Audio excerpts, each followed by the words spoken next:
नमस्कार। जय श्री जगन्नाथ। आपण मानक मो चैनल को अनेक अनेक अभिनंदन। श्री महाप्रसाद अन्न ब्रह्मक दर्शन मात्र कहीं कोटि पुण्य। प्रायतः अमनिया ठारू माँ भैरवी विमला देवी को समर्पण परे महाप्रसाद अबढ़ार इतिवृत्ति प्रायतः जानती। तेणु ए संक्रांत विशेष उल्लेख करिवार प्रयोजन नहीं।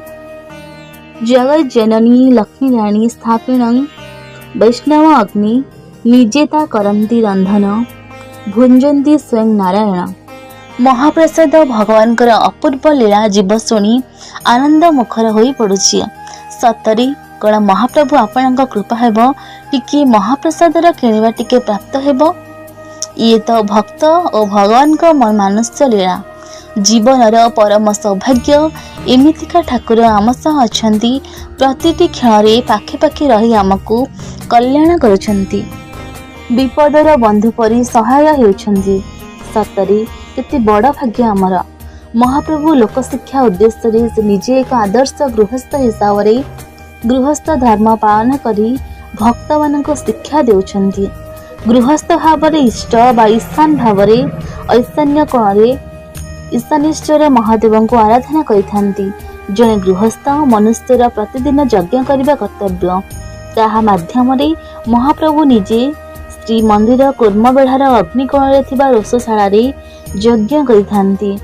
से यज्ञ को निर्गत अग्नि चुली मानकरे अग्नि स्थापन कराई रंधन कार्य आरंभ होइथाए।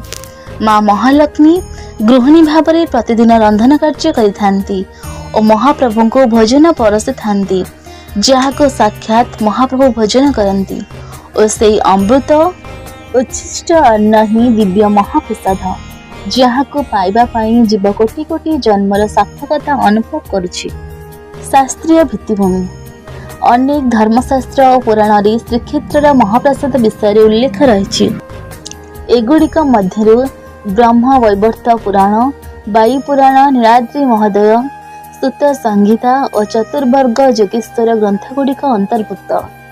ब्रह्म वैवर्त पुराण जगन्नाथस्य नैवेद्यं महापातक नाशनम भक्षणात् फलमाप्नोति कपिला कोटि दानकजम। जगन्नाथंकर नैवेद्य महापातक नाश करे लोके एहाको भक्षण कले कोटि कपिला गाई दान करिवार फल लाभ करे। ब्रह्म वैवर्त पुराण ब्रजकिशोर साहूଙ୍କ द्वारा अनुवादित। वायु पुराण शुष्क पर्युषितं वाति नीतं वा दूरवेशतः दुर्जनो नापि संपृष्टं सर्वैः बाघनाशनम। जगन्नाथंकर महाप्रसाद सुखी जाइथिले, बासी हो जाइथिले एवं दूर देश को निया जाउथिले अथवा दुष्ट लोक ताको छुउथिले मध्य तार पवित्रता नष्ट हुए नहीं। ताहा समस्तଙ୍କ पाप नाश करे। वायु पुराण ब्रजकिशोर साहूଙ୍କ द्वारा अनुवादित।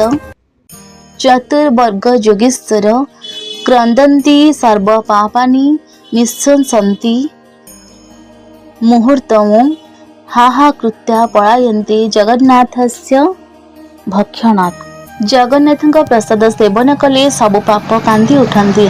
बारंबार दीर्घश्वास त्याग करती और हाहा करी दूर को पड़ती। चतुर्वर्ग योगेश्वर ब्रजकिशोर साहूଙ୍କ द्वारा अनुवादित। सूतं संहिता यज्ञस्थ पासिं विपेन्द्रा व्रतानि विविधानि च तीर्थार्तन तनैव च कृतानि सुकृतानि च। जगन्नाथ कहउछन्ति, हे विप्रमानि जे मोर अन्न भक्षण करे से समस्त यज्ञ तप व्रत तीर्थाटन और पुण्य कर्म मान करिछि बोली मने कराजे। सूतं संहिता ब्रजकिशोर साहूଙ୍କ द्वारा अनुवादित। नीलाद्रि महोदय अश्वमेध सहस्राद् वै राजस्य शतजयत् तत्र पवास्त भूतं तत्फलं जयते भुवि जत जतद फलमवात्मनि जगन्नाथ भक्षणात्। हे राजा, 1,000 अश्वमेध और 1,000 राजस्व यज्ञ और तत्वसित उपवासरू जो फल मिले जगन्नाथ प्रसाद सेवन द्वारा मनुष्य पृथ्वी से फल लाभ करे।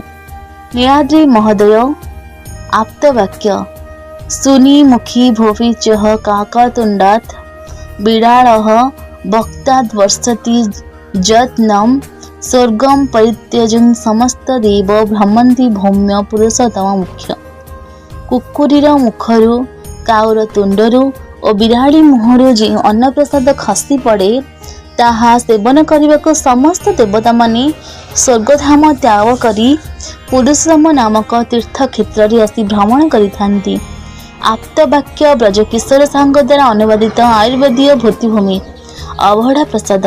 महाप्रभु कहले श्री जगन्नाथ श्रीमंदिर में प्रस्तुत महाप्रभु जगन्नाथ प्रसाद को बुझाई थाए।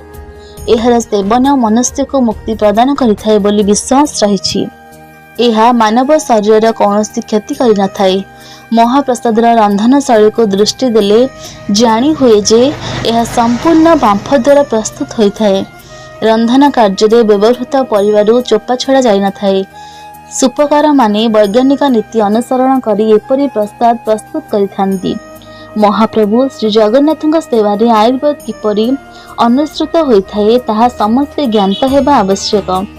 आयुर्वेद पद्धति अनुसार महाप्रसाद रंधन तथा समस्त प्रस्तुत हेतु यह सेवन कहीं कहीं असुस्थ हो पड़ा दृष्टि आसनी। महाप्रसाद प्रस्तुत घी व्यतीत अन्य कौन तेल गरम मसला पुस्तक उत्तेजक द्रव्य व्यवहार निषिद्ध। एथिरे आयुर्वेदीय वैशिष्ट्य परिलक्षित होता है। एहार अलौकिकता संपर्क में आलोचना कले जना जाए जे जड़े व्यक्ति किभली महाप्रसाद सेवन करी तांका पेटरे हेउथिबा अंतनाली घा को भल करथिले। एथिरे आयुर्वेदर महानता विशेष आलोचित प्रतिहत। श्री जगन्नाथ महाप्रसाद केवल माटी पात्र रे रंधन होता है। ए दृष्टि रे पाक बा प्रसाद सेवन निमित्त माटी पात्र ही सर्वोत्तम। श्रीमंदिर स्वतलिपि अनुसार कुंभकार निर्जोग माटी पात्र तैयारी करी महाप्रसाद प्रस्तुत निमित्त श्रीमंदिर को जगाई थांती। श्रीमंदिर रे व्यवहृत माटी पात्र को साधारणतः 3 भाग रे विभक्त करा जायछि। प्रथम रे हैला पाहंती ताड़, मसला ताड़, चाटी ताड़ प्रकार सरा बड़ पोड़ी पाली पटा व्यवहृत हुए। समस्त महाप्रसाद प्रस्तुत योग्य माटीपात्र रंग नाली ही हेबा विधि सम्मत। पाकयोग्य माटीपात्र संबंधरे वामदेव संहिता 10 अध्याय 9 श्लोक त्रयोदश श्लोक मध्य विशेष वर्णित होइछि। महाप्रसाद प्रस्तुत केवल वैष्णवाग्नि व्यवहृत होता है और देवी पद्मालया महालक्ष्मी रंधन कार्य समापन करिथांती। हांडी गुड़िक चक्र मुद्रा आकार सज्जित होई प्रसाद प्रस्तुत होता है। यह छड़ा माटी पात्र रे निर्मले चक्र मुद्रा अंकित होता है। महाप्रसाद प्रस्तुत शास्त्रीय व्यवस्था संपूर्ण रूपे अनुसृत होता है। महाप्रसाद प्रस्तुत केवल माटी पात्र उत्तम बोली ग्रहणीय बोली कहा जाए। माटी पात्र जो प्रसाद प्रस्तुत होता है से माटी पात्र क्षय अंश प्रसाद रे मिसिबार सुजोग न थाए। मात्र धातु निमित्त पात्र रे पाक प्रस्तुत हेले जहाँकि स्वास्थ्य पक्षे क्षतिकारक। एतत् व्यतीत माटी कोड़े कौन समस्या न थाए। आयुर्वेदीय मतरे माटी पात्र रे रंधन अन्न व्यंजन सर्वदा रुचिकर और स्वास्थ्य हितकर। माटी पात्रर महनता संपर्क स्कंद पुराण रे विशेष वर्णित। दारुबा वृक्ष श्री जगन्नाथ मूर्ति बा विग्रह निर्मित होता है। तेणु आयुर्वेद वृक्षर महात्म्य पर्याप्त रूपे वर्णित। ए दृष्टि श्री जगन्नाथ सेवा आयुर्वेदर भूमिका अतीव गुरुत्वपूर्ण। महाप्रसाद प्रस्तुत वृक्ष बा काष्ठरू गुरुत्व दि जाइछि। जो काठ को जाळेनी रूपे व्यवहार करा जाइଥାଏ ताहा साधारणतः कंटा क्षययुक्त और वज्र सदृश कीटाद्रष्ट होई नथिबा आवश्यक। रोषशाला निमित्त केउं केउं काठ अधिक उपयुक्त ग्रहणीय ताहा वामदेव संहिता उल्लेख करा जाइछि। महाप्रसाद प्रस्तुत पवित्र तथा विशुद्ध जलर आवश्यकता अतीव गुरुत्वपूर्ण। तेणु श्रीमंदिर रोषशाला निमित्त उत्तर दिगरे गंगा और जमुना नामक 2टी कूଅ रही। यही जल केवल महाप्रसाद रंधन कार्य व्यवहृत होता है। यही जल में कौन रासायनिक त्रुटि न थाए। गंगा जमुना कूଅ जल निरक स्वादयुक्त रुचिकर रंधन कार्य काठ कोईला अंगार बिचड़ा रंधा दौड़ी डंगा गामुचा हाथुआनी सिक्का पानी हांडी बाल्टी दौड़ी कूଅ पानी आसन करे पिंगल मड़ा भोगे बाहुड़ा इत्यादि व्यवहृत होता है। महाप्रभु महाप्रसाद रंधन तालपत्र प्रस्तुत रोषेई पवित्र नड़िया वृक्षर कताकू दौड़ी मान तैयारी कराଯାई रंधन बेले बड़ बड़ हांडी को टेका जाइए। यह छड़ा कूअर जल उत्तेजना बेले मध्य कता दौड़ी व्यवहृत होता है। श्री जगन्नाथ महाप्रसाद महिमा संपर्क में 26 गोटी महापुराण उपपुराण तंत्र शास्त्र मानकरे सुविस्तृत वर्णना कराଯାଇଛି। महाप्रसाद प्रस्तुत रे तंत्र जातीय परिवा को ग्रहण करा जायछि, जेउथिरे मानवर शरीर सुरक्षार विशेष दृष्टि दिया जायଥାଏ। महाप्रसाद महिमा दृष्टिगोचर हुए।